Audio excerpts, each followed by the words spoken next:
Dinastia Tudor, do início até o seu fim.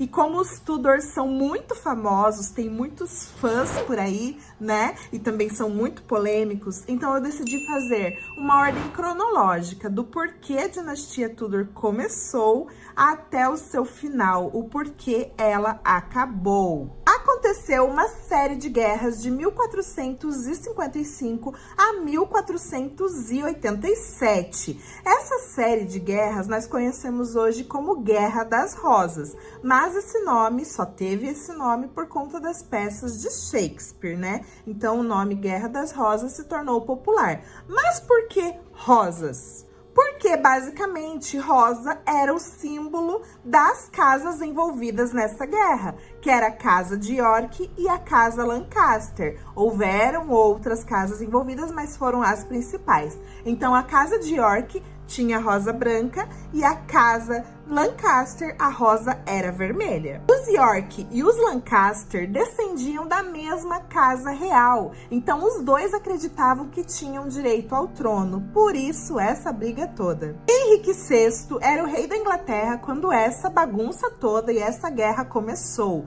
mas ele era tido como um rei fraco, louco, e ele era da casa Lancaster. Então Ricardo, o Duque de York, exigiu a renúncia do Henrique VI. Então, em 1455, quem deu início, a esta Guerra das Rosas foi o Henrique VI, que liderou as tropas e mandou que atacassem as tropas do Duque de York. Porém, Ricardo, os York venceram. Essa batalha se chama Batalha de St. Albans. Ricardo VI ainda era o rei, certo? Então os York tiveram que se refugiar na Irlanda e lá ficaram um tempo. Logo após isso, Ricardo de York voltou para a Inglaterra e derrubou as tropas de Lancaster novamente. Mas desta vez ele aprisionou o rei Henrique VI. Ricardo de York então se tornou Lorde Protetor, mas foi brutalmente assassinado na Batalha de Wakefield, ele e um dos seus filhos. E no meio de toda essa confusão havia uma mulher muito influente, Margaret de Anjou. Era a rainha consorte da Inglaterra, esposa do rei incapaz, o rei Henrique VI. E Margaret era a resistência da casa Lancaster. Mas após a morte do Ricardo, Duque de York, então o Henrique VI sai da prisão, mas o filho mais velho de Ricardo de York se autoproclamou o rei da Inglaterra, como Eduardo IV. O Henrique VI não teve um dia de paz, porque ele foi capturado novamente em 1465 e preso. Ficou preso na Torre de Londres até 1470 e foi libertado de lá por causa do Barão de Warwick, que antes era a favor dos York, mas se virou contra os York e agora estava a favor dos Lancaster. Henrique VI, que não tinha um dia de paz na sua vida, foi preso novamente na Torre de Londres e lá ele morreu provavelmente a mando do filho do Ricardo, Duque de York, no caso, o novo rei da Inglaterra, Eduardo IV. Agora se liga nesses casos de família que aconteceu em 1471. O rei Eduardo IV acusou seu irmão mais novo de conspirar contra ele. O que ele fez? Mandou que afogasse o menino num tonel de vinho. Então, para você entender, foram 25 anos de guerras, tá? Teve os meninos da torre que desapareceram. Quem foram esses meninos? Em 1483, o rei Eduardo IV, filho do Ricardo, Duque de York, morreu. Não se sabe do que, mas ele deixou filhos. Um desses filhos tinha 12 anos de idade e se chamava Eduardo, daí se tornou o quinto, mas o regente era o seu tio. Então, Eduardo V nunca foi coroado. O casamento de Eduardo IV foi considerado ilegítimo após a sua morte, e seus dois filhos, o Eduardo V e o mais novo, simplesmente desapareceram da Torre de Londres, onde foram presos pelo seu próprio tio. Sumiram, Aham. Então, após o suposto desaparecimento dos meninos na Torre de Londres, O tio, que era regente, assume o poder, assume o trono. Ele era o Ricardo III, a cara do Lord Farquaad. Mas então surge um novo pretendente ao trono, Henrique Tudor. Então Henrique Tudor derrota Ricardo III em uma batalha e assim também se casa com Isabel de York. Então Henrique era da dinastia Lancaster, da casa Lancaster, e a Isabel era da York. Então nasceu a dinastia Tudor e assim foi unida as duas rosas, a Lancaster e a York, formando a Rosa Tudor. Então, basicamente, a Guerra das Rosas acabou por causa de um casamento e a dinastia Tudor começou através de um casamento de Henrique VII com Isabel de York. Isabel e Henrique VII, então, tiveram 7 filhos, no quais 4 sobreviveram à infância, incluindo Henrique VIII. Mas Henrique VIII não era o mais velho. Arthur Tudor era o filho mais velho que iria ascender ao trono, mas ele morreu, inclusive pouco tempo depois de se casar com Catarina de Aragão. Então, em abril de 1509, Henrique VII morre e no mesmo ano, em junho de 1509, Henrique VIII, que no caso se tornou Henrique VIII, se casa com sua ex-cunhada Catarina de Aragão, já que Arthur Tudor e ela ficaram casados cerca de 5 meses e ele morreu quando tinha apenas 16 anos. Catarina de Aragão era mais velha que Henrique VIII, tinha cerca de 23 anos, enquanto Henrique tinha 18. Foram 38 anos de reinado, escândalos, rompimento com a igreja, decapitações, adultérios, como vocês sabem, uma bagunça, né? Foram 38 anos de Henrique VIII no poder e ele abusou desse poder, né? Se casou 6 vezes, rompeu com a igreja católica, nasceu uma igreja durante o reinado dele, a igreja anglicana, decapitou 2 esposas, renegou os filhos, uma confusão que vocês já devem saber, mas eu vou falar bem a fundo em um outro vídeo só sobre Henrique VIII. Mas com Catarina de Aragão foram 24 anos de casados e com Catarina ele teve apenas uma filha, Mary Tudor. Teve diversas amantes e teve também um filho homem, Henry Fitzroy, com sua amante Elizabeth Blount. Catarina, após alguns abortos, não conseguia mais dar herdeiros ao trono e também não conseguiu um filho homem. Então, Henrique VIII começou a ficar obcecado por essa ideia de ter um filho homem para suceder ao trono. E como a sua esposa não conseguia ele, então tentou arrumar um plano B, digamos assim, e achou que uma outra mulher poderia dar isso a ele. Então surge Ana Bolena na parada. Ele gostou dela, não enviou cartas, enviou presentes, fez de tudo para que ela se tornasse amante dele. Mas Mary Bolena, que era irmã mais velha de Ana Bolena, já tinha sido amante de Henrique VIII e foi simplesmente largada às traças. Então Ana Bolena não queria que a mesma história se repetisse com ela. Inclusive, os 2 filhos que Mary Bolena teve possivelmente eram de Henrique VIII. Ana queria ser esposa, rainha. Ela não queria somente ser a amante. Ela queria dar ao rei filhos legítimos e ela tinha certeza que isso ia acontecer. Mas Catarina de Aragão era rainha legítima, filha de reis. Ela se comportou à altura e não concedeu a anulação de seu casamento.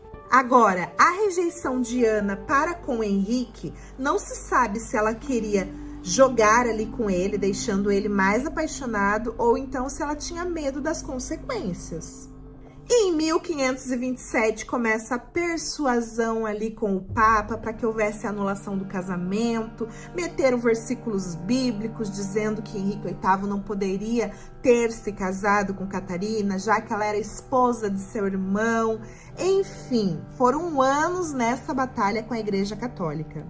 Henrique, de certa forma, também se vingou de Catarina de Aragão, não deixou que ela tivesse contato com sua própria filha Mary Tudor, e Mary também não poderia ter contato com sua mãe, até que ela permitisse, né, que fosse anulado o casamento e tudo mais, mas ela foi irredutível. Mas então Ana cedeu e em 1533 ela estava grávida. E 8 anos após chamar a atenção de Henrique VIII, Ana e Henrique VIII se casam em segredo. Mas Henrique VIII ainda guardava a reação do Papa, que obviamente condenou o casamento de Henrique com Ana Bolena e exigiu que ele voltasse com Catarina de Aragão. Então aconteceu o ato da supremacia. O que isso quer dizer?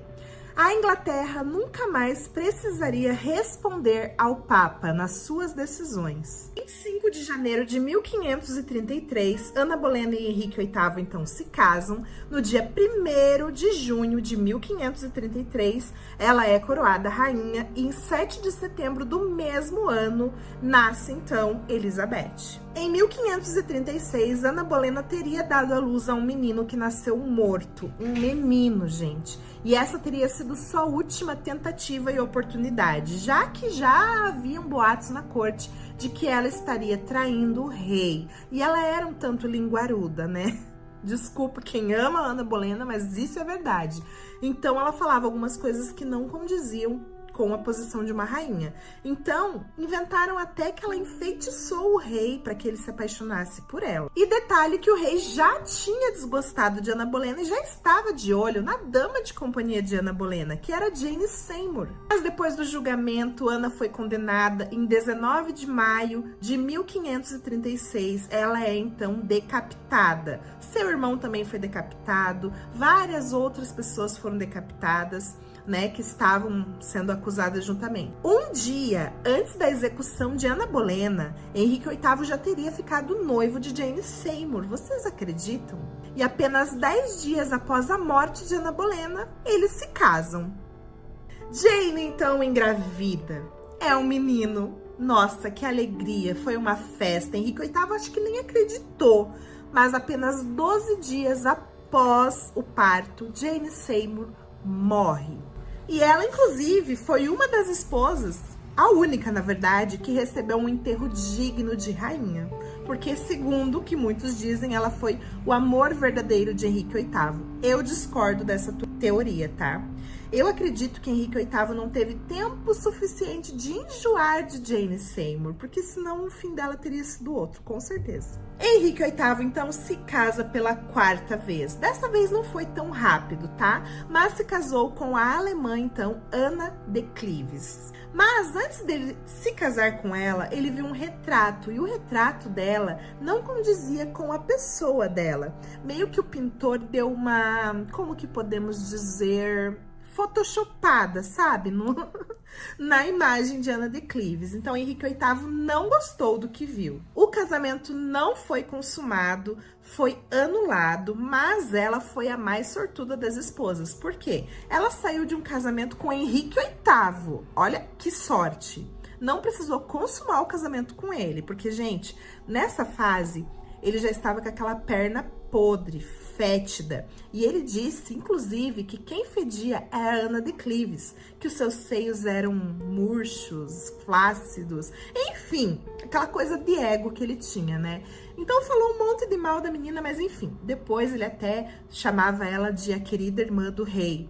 E ela saiu desse casamento com Henrique VIII com uma boa pensão e podia frequentar a corte quando ela queria. Então veio o 5º casamento, Catherine Howard, inclusive prima de Ana Bolena, que teve o mesmo fim de Ana Bolena. Ela era descrita como a rosa sem espinhos, era uma garota, uma menina. Henrique VIII já estava velho, sabe? Então ele achou aquilo fascinante, ele desfilando pela corte com uma menina. Ele estava apaixonado e ela era muito jovem. Eu não digo que ela era ingênua, mas ela era uma menina que não sabia de fato que era ser uma rainha. Ela não foi criada para isso. E se envolveu com Thomas Culpeper, um dos servos favoritos do rei.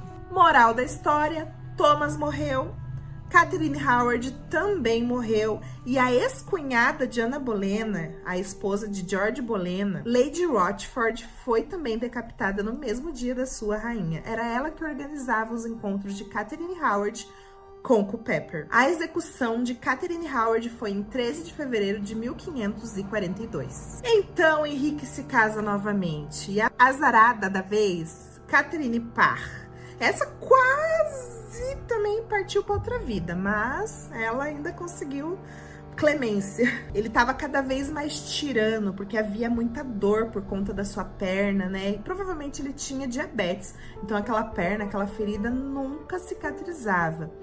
Mas se casou com Catherine Parr. Catherine tinha ficado viúva 2 vezes e não tinha filhos. Inclusive, a educação de Elizabeth, filha de Ana Bolena, tem muito a ver com Catherine Parr. Ela criou a Elizabeth no protestantismo. Ela foi a última, né, a sobrevivente. Henrique VIII morreu antes dela. Depois disso, ela se casou com Thomas Seymour, o irmão de Jane Seymour, que foi a 3ª esposa de Henrique VIII. E ela também engravidou de Thomas Seymour, mas poucos dias depois também ela morreu da mesma forma que Jane Seymour, pós o parto. Tá bom, Henrique VIII morre, mas ele deixa um testamento que a Inglaterra deveria ser governada por um conselho de regência. Afinal, após a sua morte, quem seria o rei da Inglaterra era Edward, seu filho. E Edward tinha apenas 9 anos de idade, então ele ainda não poderia governar, né? Precisaria ter ali uma regência. Edward reinou de 1547 a 1553 e ele então morre, tinha uma saúde frágil. Mas quem ele deixou como sucessora? Uma prima, Lady Jane Grey, a rainha dos 9 dias, também conhecida dessa forma. Por que 9 dias? Porque simplesmente ela também foi decapitada. E tinha a mãozinha de Mary Tudor ali, né? Mas ok, isso fica para um outro vídeo. Então, depois de Lady Jane Grey, quem assume o trono? Mary Tudor, finalmente Mary Tudor. Mas reinou muito pouco, somente 5 anos, de 1553 a 1558. Então ela morreu também sem deixar filhos. E quem sucedeu Mary Tudor?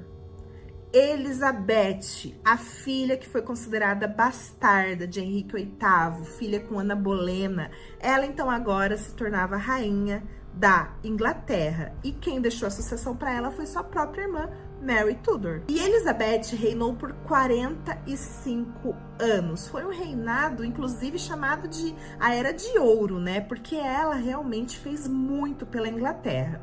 Ok, Elizabeth nunca se casou. Ela é considerada a Rainha Virgem. Se ela nunca se casou, quem sucedeu Elizabeth? E detalhe, se Elizabeth não teve filhos, a Era Tudor acabou. Não é verdade? Sim. A dinastia Tudor acabava com Elizabeth no ano 1603. E o sucessor de Elizabeth foi o filho da sua prima. Sabe a prima que ela mandou decapitar? Mas o filho dela se tornou rei da Inglaterra. Ele era James VI da Escócia, porque ele reinava na Escócia, e se tornou então James I da Inglaterra. Inclusive, Elizabeth era madrinha de James I. Então é isso, eu espero que tenha dado para você entender, navegar comigo nessa ordem cronológica. Ficou um pouquinho longo esse vídeo. Eu espero que vocês tenham gostado deste primeiro vídeo do canal. Não sei se vocês repararam, mas eu comecei com uma roupa, com uma maquiagem, terminei com outra. Por quê? Simplesmente partes do meu vídeo eu acho que eu apaguei sem querer do meu celular, mas enfim, tá aqui. Então, se você ainda não é inscrito, se inscreve nesse canal. Deixe seu comentário de qual seria o próximo tema que você quer ver nesse canal. E é isso, um grande beijo e até a próxima!